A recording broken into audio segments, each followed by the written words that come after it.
चला जा रहा हूँ मैं राह पे तुम्हारी, राह में आए जो तूफान भारी, थामे हुए बस मेरा हाथ तू है, मेरा नाथ तू है, मेरे साथ तू है, नहीं मैं अकेला, मेरे साथ तू है।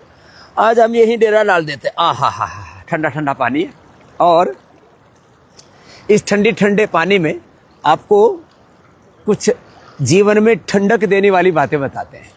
और आहारचर्या, ऋतुचर्या, दिनचर्या, अध्यात्मचर्या, उसमें एक मैंने शब्द आज अभी ध्यान में है, प्रकृतिचर्या। हम प्रकृति और संस्कृति के उपासक रहे। आज मैंने इतना सारा होमवर्क आपके लिए तैयार किया। रास्ते में था, 9 बज गए थे और 9 बजे मैं लाइव रहता हूँ आपके साथ। तो पास में ये नदी बह रही थी, तो हमने सोचा कि चलो यहीं से आपके साथ जुड़ जाते हैं और प्रकृति के, संस्कृति के रहस्यों से आपको अवगत कराते हैं। यहाँ चारों ओर जंगल ही जंगल है। उधर देखो कितना ऊंचा पहाड़ है और इधर देखो दाएं बाएं, और एक अद्भुत नज़ारा है। और इस नज़ारे से आप अपने नज़रिए में प्रकृति और संस्कृति को बसा लें, इसके लिए कुछ बातें कहना बहुत ज़रूरी है। जितना हम प्रकृति से दूर हटे, उतने हमारे जीवन में विकृति आ गई। अब देखो, ऐसे बैठ करके मन को कितना शांति मिलती है, कितना सुख मिलता है, कितना आनंद मिलता है। अतः योगानुशासनम, जीवन अपने आप प्रकृति के अनुशासन में ढल जाता है।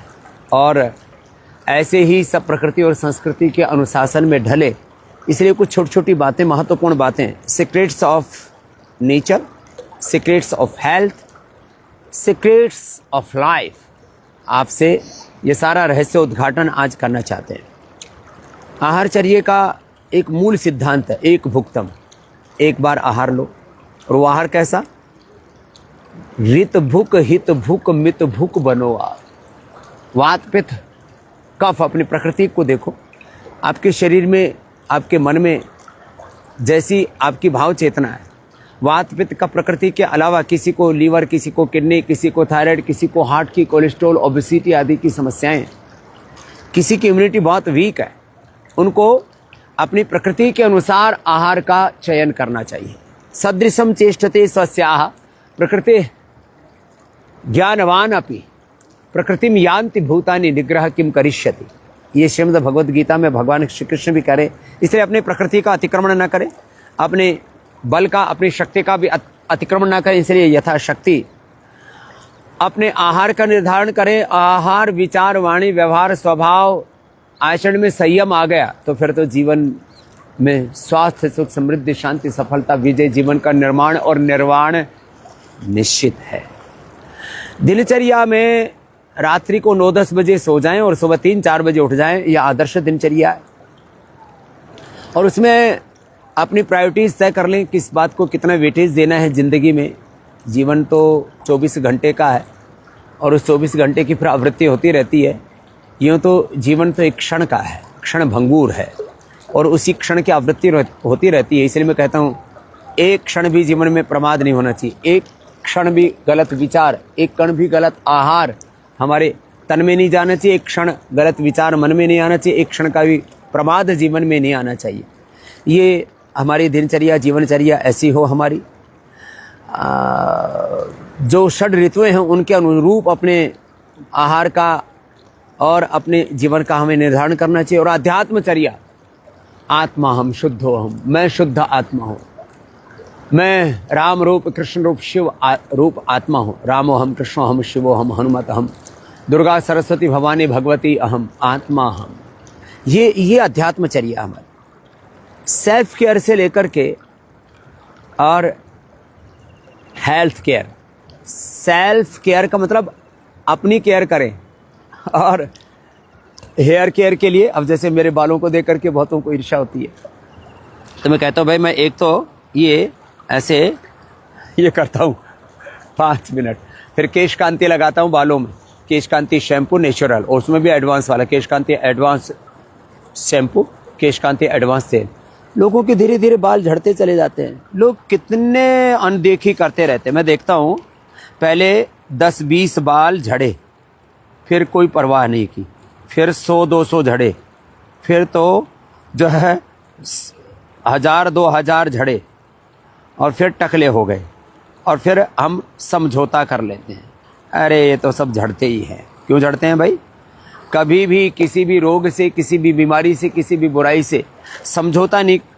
इनिशियल लेवल पर ही आप यदि बालों को कंट्रोल कर ले, झड़ने से केश कांति लगाना शुरू कर दें, इनिशियल लेवल पर दांतों में दंत कांति लगाना शुरू कर दें, इनिशियल लेवल पर ही जो नेचुरल बाथ सोप आपको हम देते हैं, नेचुरल आपको फेस वॉश देते हैं, नेचुरल आपको hair care, dental care, skin care और एलोवेरा जेल देते हैं। फिर आपके घर के लिए तो हमने वो हार्पिक आदि जो 100% केमिकल से बने हुए, उसके बजाय हमने ग्रीन फ्लश, यानी प्रकृति और पर्यावरण का हमें ध्यान रखना है। जो कुछ आप प्रकृति में डालोगे वो आपके पास लौट करके आएगा किसी भी रूप में, इसका विशेष रूप से ध्यान रखना है। तो चलो अभी ऐसे कुछ छोटी छोटी बातें बता करके आगे बढ़ जाता हूँ। इसलिए हमें बहुत सजग, संवेदनशील होकर के जीवन को जीना है, और इसी से ही आपके जीवन की दशा और दिशा तय होती है, इसी से आपका व्यक्तित्व तय होता है। साधारण व्यक्ति तो इन चीज़ों को नहीं देख पाता, लेकिन जिनके ऊपर बड़े दायित्व है उनको तो ये सोचना है। और बड़े आप किसी कुल खानदान में पैदा होकर के नहीं होते, अपने काम से होते हैं। कुछ बड़े नाम से होते हैं, कुछ बड़े काम से होते हैं। तो बड़े काम करके आपको बड़े नाम वाला होना है, और इसके लिए आपको, जैसे मैंने कहा, अपने प्रायोरिटीज़ तय करनी है, अपने लाइफ मैनेजमेंट, टाइम मैनेजमेंट को करना है, और इसमें आपको किस चीज़ को कितना वेटेज देना है ज़िंदगी में, रिलेशनशिप को कितना वेटेज देना है, आपके कार्य को, प्रोफेशन को कितना वेटेज देना है, और उस कार्य को करते हुए फिर आपको ज़िंदगी में बहुत तरह के सामाजिक सरोकार होते हैं। सामाजिक सरोकारों को, हाँ, सामाजिक सरोकारों को कितना महत्व देना है। राजनीतिक सरोकार, हाँ, ये एक बड़ा शब्द है, सामाजिक सरोकार,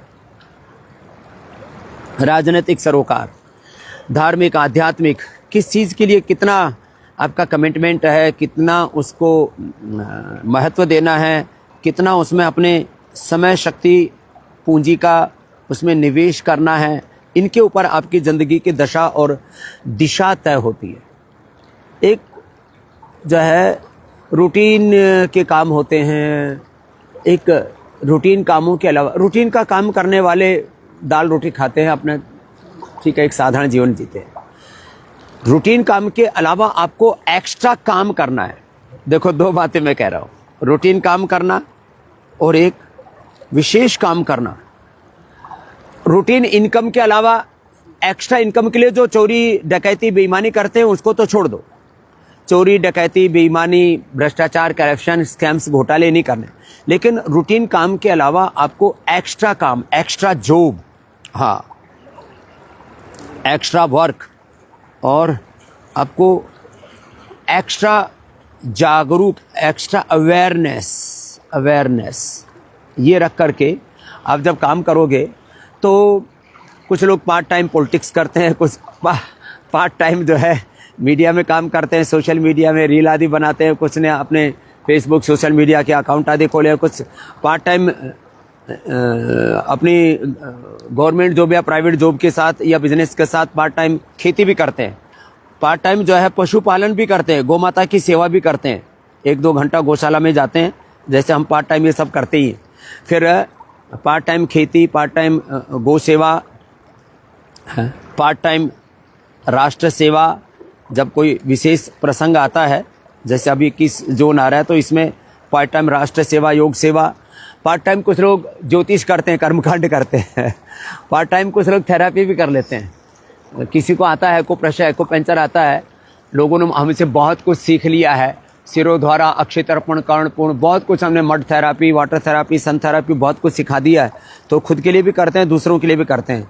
पार्ट टाइम कुछ लोग कला, संगीत आदि, नृत्य आदि भी, कुछ लोग पार्ट टाइम जो है कोचिंग करते हैं, बच्चों को पढ़ाते हैं, कुछ खेल खिलाते हैं अलग अलग प्रकार के स्पोर्ट्स में, कुछ पार्ट टाइम ब्यूटी पार्लर चलाते हैं, सुबह शाम 4-4 घंटे के लिए ब्यूटी पार्लर खोल लेते हैं और उसमें कितनी चीज़ें कर सकते हैं। मैं पार्ट टाइम आपको 1 लाख रुपए से लेकर के और महीने में आप 5 लाख रुपए कैसे कमाएं वो तरीके बता सकता हूं।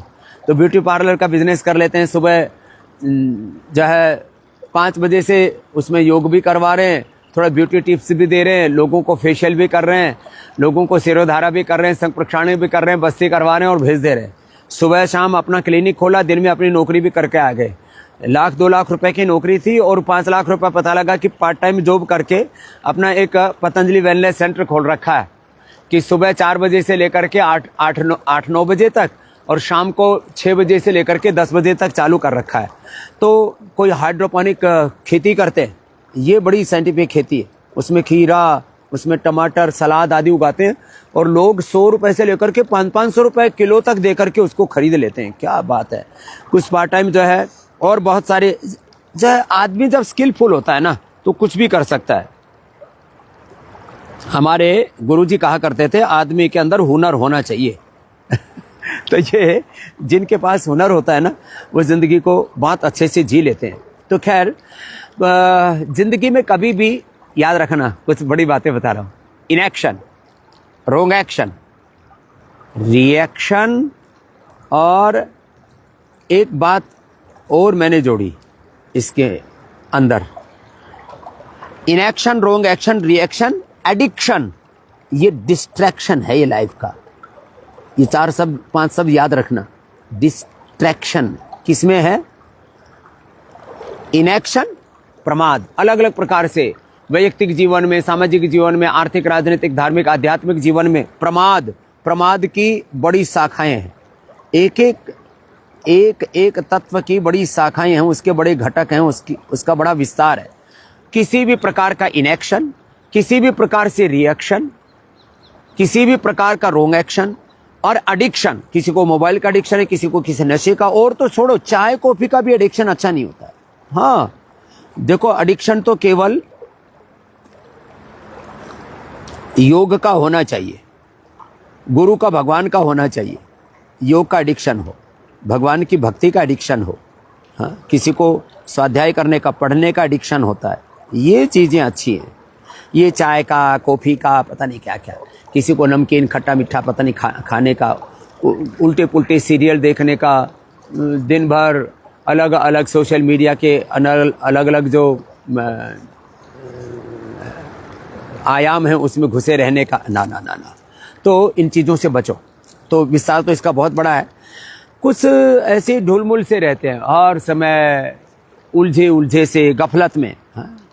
गफलत में रहते हैं गफलत में, कन्फ्यूजन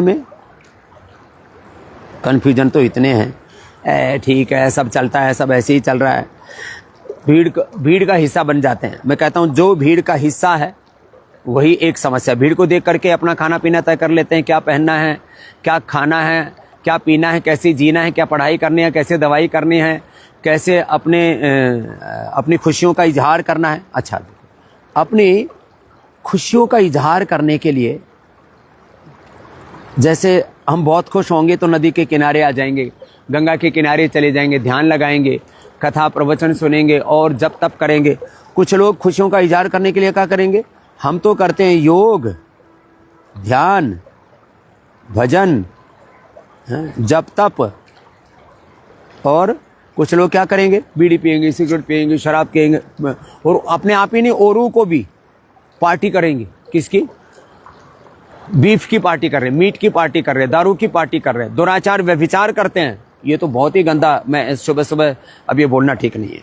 तो खैर, तो आप अपने खुशियों का इजहार कैसे करना है, आपको अपनी प्रसन्नता को कैसे अभिव्यक्त करना है, अपनी प्रसन्नता को, संपन्नता को कैसे व्यक्त करना है, अभिव्यक्त करना है, इसके लिए भी सात्विक, राजसिक और तामसिक 3 तरह के तरीके हैं। सात्विक, राजसिक और तामसिक। तो हमें हर कार्य में सत्व को ऊपर रखना है, सात्विकता को हमें सर्वोपरि रखना है, सर्वोपरि, हर दृष्टि से। तो फिर ज़िंदगी में ये बात रहे कि जो गफलत है इसमें आप पिसेंगे नहीं। चारों तरफ एक आधिपत्यवाद है, साम्राज्यवाद है, विस्तारवाद है, पूंजीवाद है, उपभोक्तावाद के इस पूरे खेल से, जहाँ चारों तरफ बाजारवाद है। हम कहते हैं दुनिया एक बाजार नहीं, एक परिवार है। हम चारों तरफ ब्रह्म और ब्रह्म का ही विस्तार देखते हैं, लेकिन सारी दुनिया तो एक बाजार ही देखती है और उसमें आपको फंसा लेती है। किसी न किसी एडिक्शन में, अपने चंगुल में आपको फंसा लेना चाहते हैं और आपको बेड़ियों में, हथकड़ियों में जकड़ आपको अपनी कठपुतलियां बनाना चाहते हैं और हम उनकी कठपुतली बन जाते हैं और नारे गा लगते, we want freedom, we want justice, we want health, we want peace. ये सब नारे लगाते रहते हैं, लेकिन इनका कोई मतलब नहीं रह जाता है यदि आपको सही समझ नहीं है। इसलिए हमारे यहाँ पर बोला जाता है सब कार्य विवेकपूर्ण करो, ज्ञान पूर्वक भक्ति, विवेक पूर्वक भक्ति, विवेक पूर्वक कर्म, विवेक पूर्वक संबंध। कुछ कहते हैं प्यार अंधा होता है, मेरे का प्यार अंधा होता है, ऊपर तो दिमाग दे रखा है, दिल के ऊपर दिमाग दे रखा है, भगवान ने आंखें दे रखी हैं, कुछ देख लेता, कुछ सुन लेता, विचार लेता, उसके बाद तो प्यार करता ना। खैर, तो किसी भी प्रकार के अंतर्द्वंद्व से, कन्फ्यूजन से हमें मुक्त रहना है। ये कन्फ्यूजन आपके को बड़े बड़े षड्यंत्रों में, हाँ, ये जो कन्फ्यूजन है ना, ये बड़े बड़े षड्यंत्रों में आपको फंसा देते हैं, कहीं का नहीं छोड़ते। फिर तो आपको अलग अलग प्रकार की धूर्तताएं, क्रूरताएं, अलग अलग प्रकार के षड्यंत्र, सामाजिक, आर्थिक, राजनीतिक, वैश्विक षड्यंत्र चल रहे हैं। इन सब षड्यंत्रों से बच करके सही सही निर्णय लेना है और कम से कम बड़े निर्णय तो आप सही सही लें। छोटे छोटे बड़े बड़े निर्णयों का बड़ा असर पड़ता है आपकी ज़िंदगी पर, इसको भी हमें ध्यान में रखना है। आपका वैयक्तिक, पारिवारिक जीवन, आपका सामाजिक और राजनीतिक जो आपका जीवन है, हर आपके पास एक सोच है ना। हाँ, आप देखो, आप मीडिया में कितने बयान देते हैं, टीवी चैनलों में आपके कितने बयान चलते हैं, आप एक सोच रखते हैं, आपका अपना एक आइडिया है, आपकी अपनी एक आइडियोलॉजी है। तो हमसे भी लोग कहते हैं, बाबा जी इसके बारे में आप क्या सोचते हैं, ये जो ऑपरेशन सिंदूर चल रहा है इसके बारे में क्या सोचते हैं, एमएनसीज के बारे में क्या सोचते हैं। तो अपना व्यू पॉइंट, आपका जो व्यू है, आपकी जो सोच है, आपकी जो दृष्टि है, वो एकदम साफ सुथरी होनी चाहिए। उसमें किसी प्रकार का कोई धुंधलापन ना हो, उसमें किसी प्रकार का कोई अंधियारा ना हो, उसमें किसी भी प्रकार का कोई अल्पज्ञान, मिथ्याज्ञान, अज्ञान, उसमें भय, भ्रम, भ्रांति ना हो। और देखो, दो तीन बातें बता करके अभी आज के अचानक ये तो मैंने इधर देखा, मौसम बहुत अच्छा, देखो आसमान में चारों ओर बादल बादल है। आज का जो वातावरण है ना, इसको देख करके ऐसा लग रहा है मैं आपको न जाने क्या क्या दे दूं। चारों तरफ बादल, चारों तरफ पेड़ पौधे, वनस्पतियाँ, चारों तरफ इतना निर्मल जल बह रहा है। अब क्योंकि मैं आपसे बात कर रहा हूँ तो माइक आदि लगे रहे, नहीं तो अभी जो है मुझे तो यहाँ यहीं गोता लगाने का मन कर रहा है। लेकिन जो अज्ञान में गोते लगा रहे हैं, उनको अज्ञान से हम बाहर निकाल रहे हैं, कोई राग में, कोई द्वेष में। और ये राग और द्वेष वैयक्तिक तौर पर, पारिवारिक तौर पर, खाने पीने की चीज़ों में, और किसी का तो राग हो जाता है बीड़ी, सिगरेट, शराब आदि बुरी चीज़ों में, बुरे लोगों के साथ, हाँ, कुसंग में राग हो जाता है, बुरी संगति में, बुरी संगत में, वहाँ जिनका राग हो गया ना, आयुर्वेद में कहा नास्तिको वर्ज्यानाम, लो, आयुर्वेद में कहा नास्तिको वर्ज्यानाम, सबसे ज्यादा वर्जनीय तत्व क्या है, त्याज्य तत्व क्या है बोलो नास्तिकों से 100 कोस दूर रहो। तो बस लास्ट में एक बात ये कह करके कि सज्जनों में राग होना चाहिए, मोह होना चाहिए।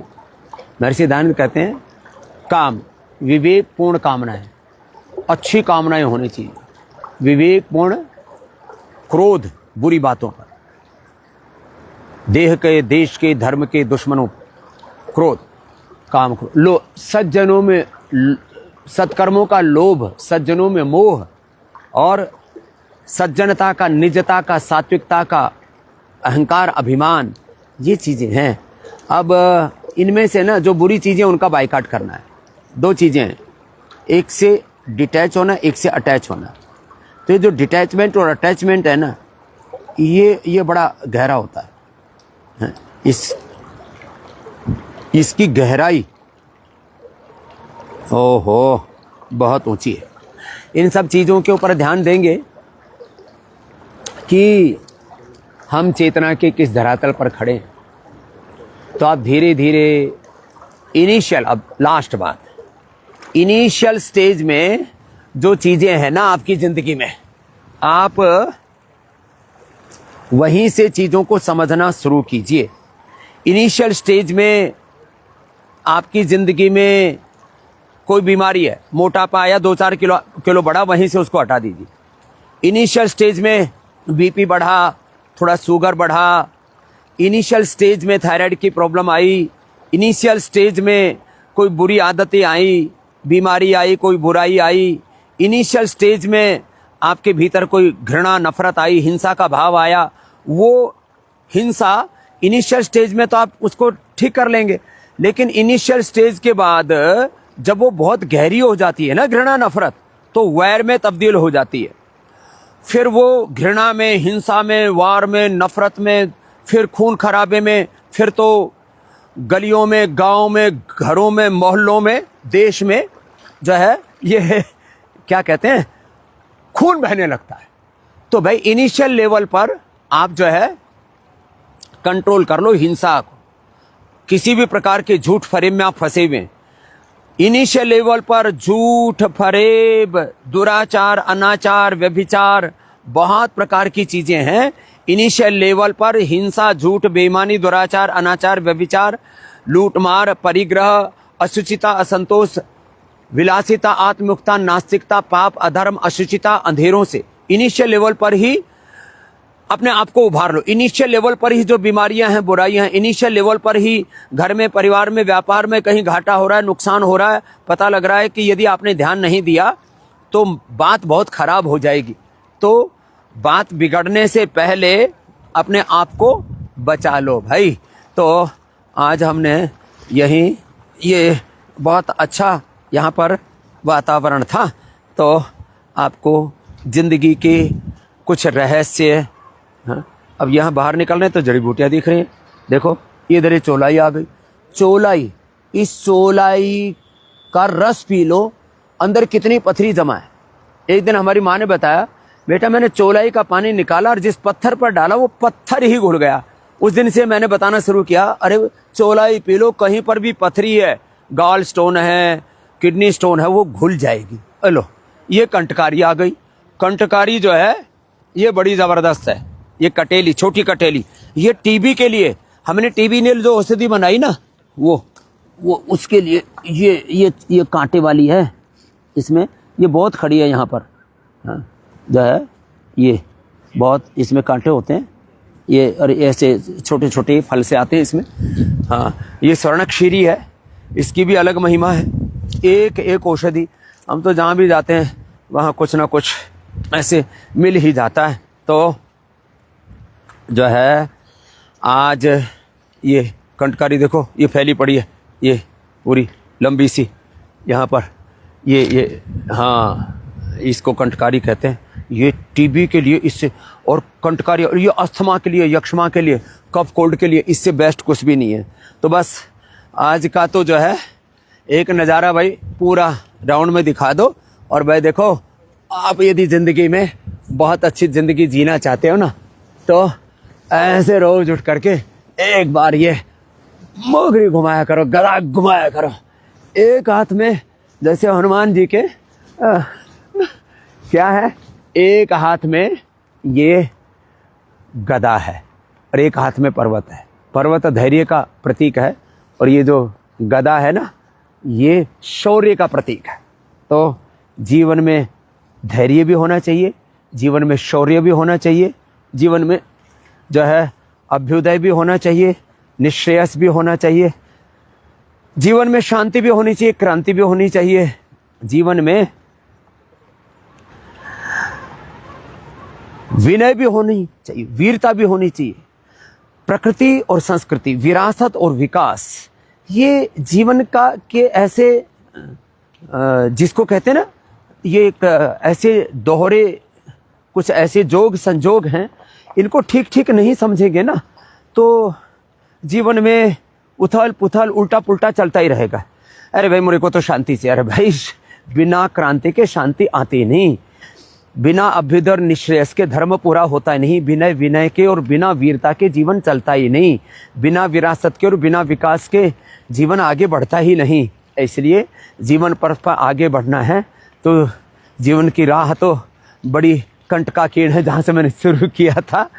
चला जा रहा हूँ मैं राह पर तुम्हारी, राह में आए जो तूफान भारी, थामे हुए बस मेरा हाथ तू है, मेरा नाथ तू है, मेरे साथ तू है, नहीं मैं अकेला, मेरे साथ तू है, मेरी जिंदगी की हर एक बात तू है।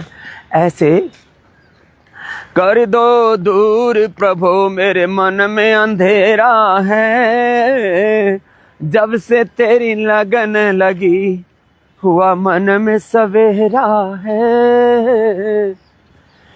ले चलो मुझको वहाँ जहाँ संतों का डेरा है, कोई नहीं अपना यहाँ एक आसरा तेरा है।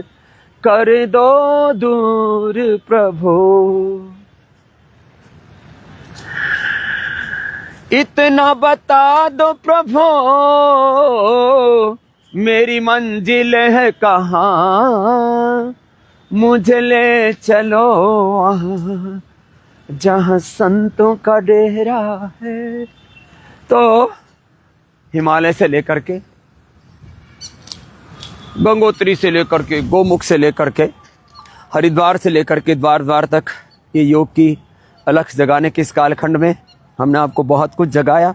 हमने भी हमारा साथ, आपने भी हमारा पूरा साथ निभाया। आज योग आयुर्वेद का स्वदेशी का ये आंदोलन, ये शिक्षा का, ये चिकित्सा का आंदोलन, ये शिक्षा की गुलामी, ये चिकित्सा की गुलामी, आर्थिक गुलामी, वैचारिक सांस्कृतिक गुलामी, रोगों भोगों नशे की गुलामी, ग्लानि और कुंठाओं से आपको बाहर निकालने के लिए रोज आप हमारे साथ जुड़ते हो, हम आपको अपने साथ जोड़ते हैं। ये देखो पूरा उत्तराखंड में पूरी यात्रा भी चल रही है, 4 धाम लोग जा रहे हैं। अभी इस बार जल्दी वर्षात होने की वजह से बीच बीच में यात्रा बाधित जरूर हो जाती है, लेकिन बहुत गजब है साहब ये दृश्य भी। तो आइए उत्तराखंड आइए, इधर उधर घूमने के लिए भी मत जाइए।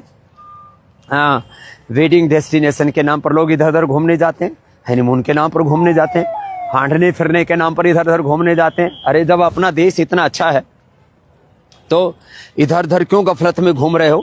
अपना हिमालय पूरा जम्मू कश्मीर से लेकर के और नॉर्थ ईस्ट तक, अपना उत्तर दक्षिण भारत। हाँ, अभी मैं उत्तर में भी था, फिर कल दक्षिण में भी जाकर के आया, मध्य भारत से भी होकर के आया। इसीलिए जो है मैं सुबह कल 1 ही घंटा मिल सका, आज सुबह सुबह तो मैं फ्लाइट में ही था, इसलिए आज सुबह की क्षतिपूर्ति उसका कंपनसेशन हमने अभी पूरा कर दिया। और देखो ऐसी ही ये यात्रा चल रही है, और चलते चलते देखो एक नदी पार की, बीच में ऐसे ही जीवन जो है ऐसे ही प्रवाहमान है। बस ऐसे ही आप आगे बढ़ते रहिए।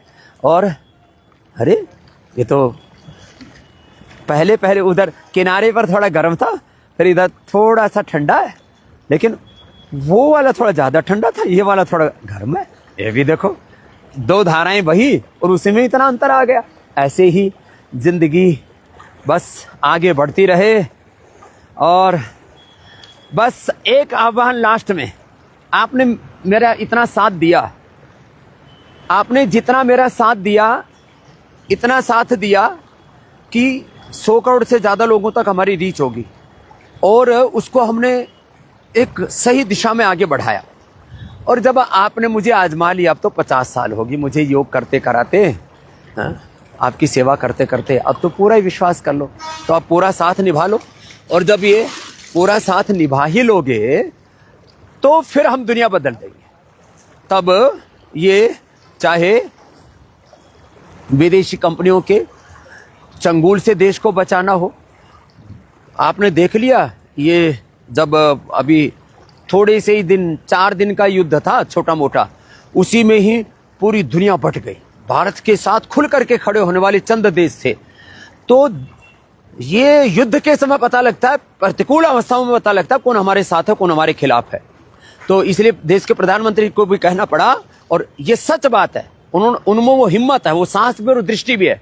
उनको दिखता है कि जो है देश को बचाना है तो विदेशी कंपनियों का पूरी तरह से बायकॉट करना पड़ेगा। हमारे देश के व्यापारियों को भी, अरे आपकी दुकान है, आपकी दुकान में ये विदेशी कंपनियां क्या कर रहे हैं, आपका अधिकार है उसमें किस प्रोडक्ट को आप रखेंगे और किसको बेचेंगे। और देखो दुनिया को तो जो दिखता है वो बिकता है। आप अपने फ्रंट के ऊपर पतंजलि के सामान रखिए और भारत की दूसरी देसी कंपनी उनके सामान रखिए। ये चाहे यूनिलीवर है, चाहे नेस्ले है, चाहे कोका कोला है, चाहे पेप्सी है, चाहे पीएनजी है, चाहे और कोलगेट है, तमाम तरह की जो विदेशी कंपनियां, उन्होंने कहा सुबह से शाम तक लिस्ट बनाइए, आप जो प्रोडक्ट्स का यूज करें उसमें कितने देशी हैं, कितने विदेशी हैं। माने हर चीज के अंदर आपको एक गहरी दृष्टि रखनी पड़ेगी।